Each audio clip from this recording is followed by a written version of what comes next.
வரேண்ட race TNPSC தேர்வர்களுக்கான பிரத்யோக வகுப்புகள் ஆரம்பம்.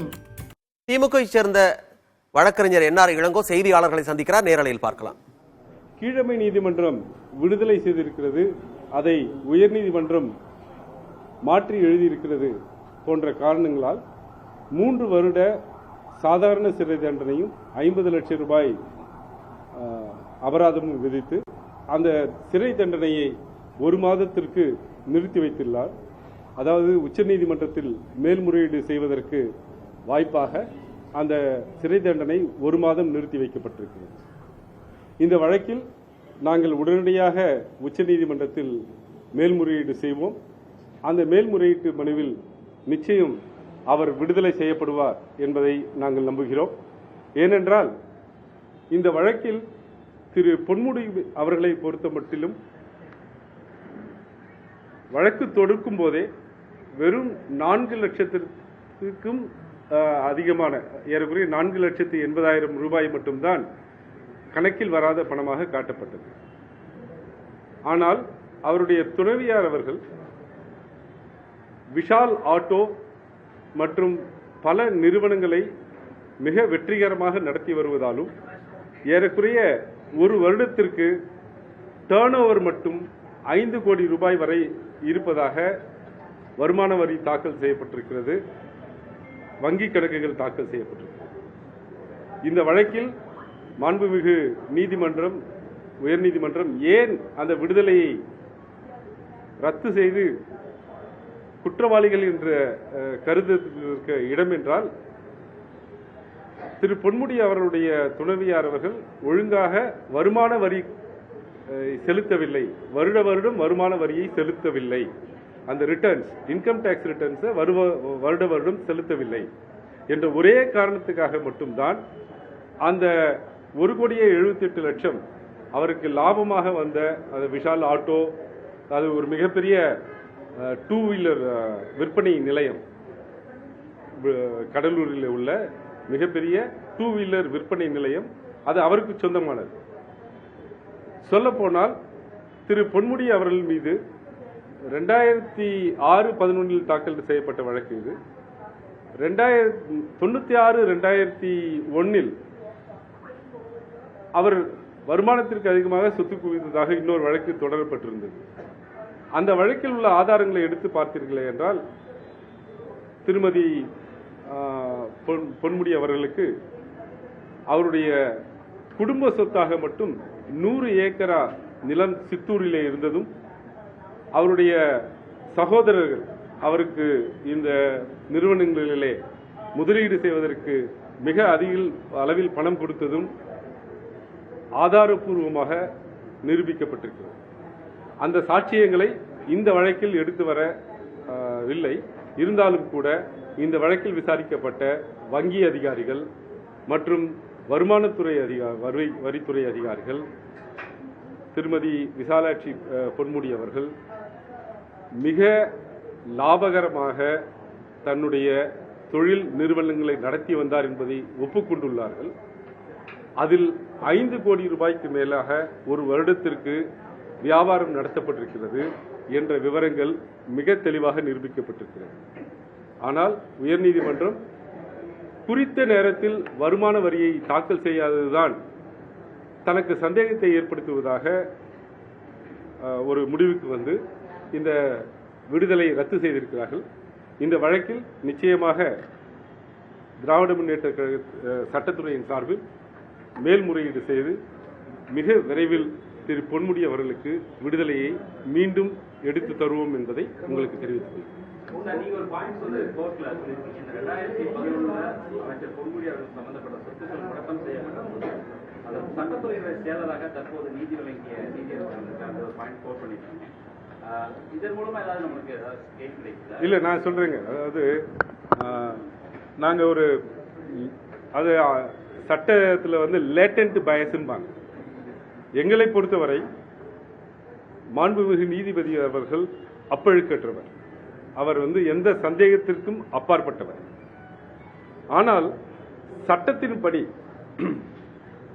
அவர் சட்டத்துறை செயலாளராக அண்ணா திராவிட முன்னேற்ற கழக ஆட்சியில் இருந்தபோது அவர் சட்டத்துறை செயலாளராக பணியாற்றினார். அப்போது இந்த வழக்கில் இந்த சொத்துக்களை முடக்கம் செய்வது குறித்தான கோப்புகளை அவர் கையாண்டிருக்கிறார்.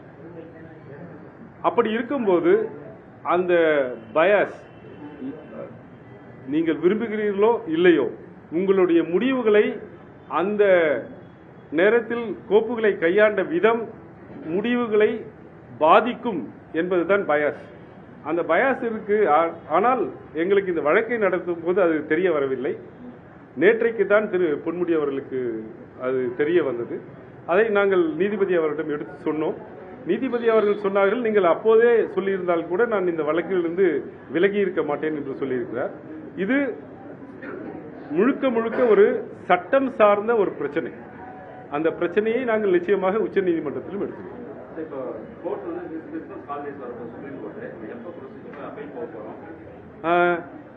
மாண்புமிகு நீதிபதி அவர்கள் அதையும் கருத்தில் கொண்டுதான் 30 நாட்களுக்கு அந்த தண்டனையை நிறுத்தி வைத்திருக்கிறார். அதற்குள்ளாக மேல்முறையீட்டு மனுவை தாக்கல் செய்து அவருக்கு அந்த ஜாமீனை முழுவதுமாக பெறுவதற்கு எல்லா வாய்ப்புகளும். அமைச்சர் பொன்முடி அவருடைய சொத்து இல்ல, அவங்க மனைவிக்கான சொத்து இவருடைய வருமானத்தின் மூலமா அதுதான் மூலதனமா. அதுக்கு எந்த எவிடன்ஸுமே இல்லை. அதாவது சொல்ல போனால் இந்த வழக்கினுடைய புலன் விசாரணை அதிகாரியை குறுக்கு விசாரணை செய்திருக்கும் போது இந்த வழக்கின் புலன் விசாரணை அதிகாரி தெளிவாக ஒப்புக்கொண்டுள்ளார். அதாவது திரு பொன்முடி அவருடைய வருமானத்திற்கும் அவருடைய மனைவியுடைய வருமானத்திற்கும் எந்தவித தொடர்பும் இல்லை. நம்பர் 1. இரண்டாவதாக, இந்த சொத்துக்கள் திரு பொன்முடி அவருடைய வருமானத்திலிருந்து வாங்கப்பட்டதற்கான ஆதாரங்களும் எதுவும் தன்னால் திரட்ட இயலவில்லை என்றே புலன் விசாரணை அதிகாரியை கீழமை நீதிமன்றத்தில் வாக்குமூலம் கொடுத்திருக்கிறார். அதை ஒட்டித்தான் கீழமை நீதிமன்றத்தில் அவருக்கு விடுதலை தரப்பட்டது.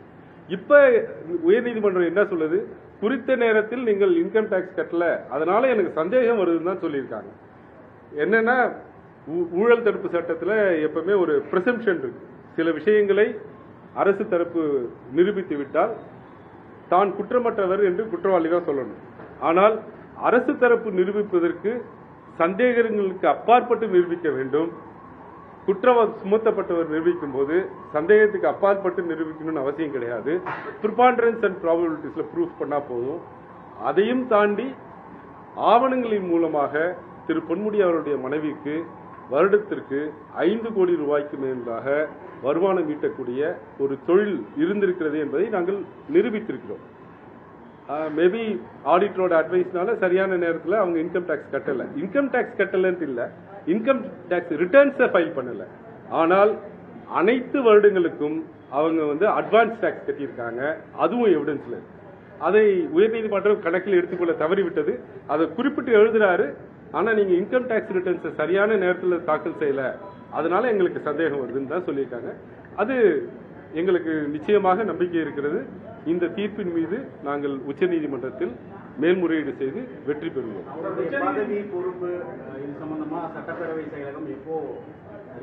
அது உரிய நேரத்தில் அவங்க அந்த நடவடிக்கை எடுத்துருவாங்க. அது ரெப்ரசன்டேஷன் ஆஃப் பீப்புள் ஆக்ட் கீழவும் கான்ஸ்டிடியூஷன் ஆஃப் இந்தியா கீழவும் என்ன உரிய நடவடிக்கை எடுக்குமோ அதை தமிழக அரசு எடுக்கும்.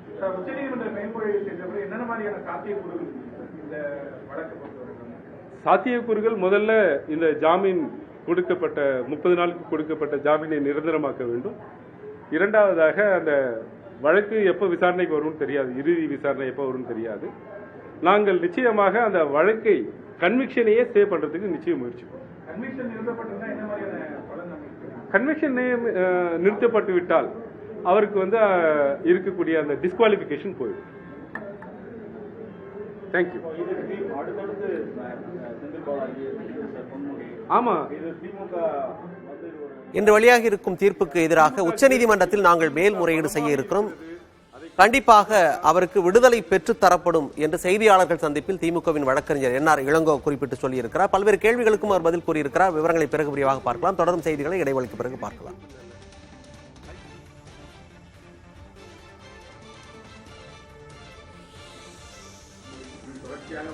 2024 அப்புறம் அவங்க பேர்லாம் இந்த பட்டியலில் வரும். அப்ப பார்த்துக்கலாம். நிச்சயமாக நிச்சயமாக எங்களுடைய தனிப்பட்ட கருத்தாக இல்லை, ஆவணங்களின் அடிப்படையில் இந்த வழக்கில் நிச்சயமாக நாங்கள் உச்சநீதிமன்றத்தில் வெற்றி. வரேண்ட ரேஸ் டிஎன்பிஎஸ்சி தேர்வர்களுக்கான பிரத்யோக வகுப்புகள் ஆரம்பம்.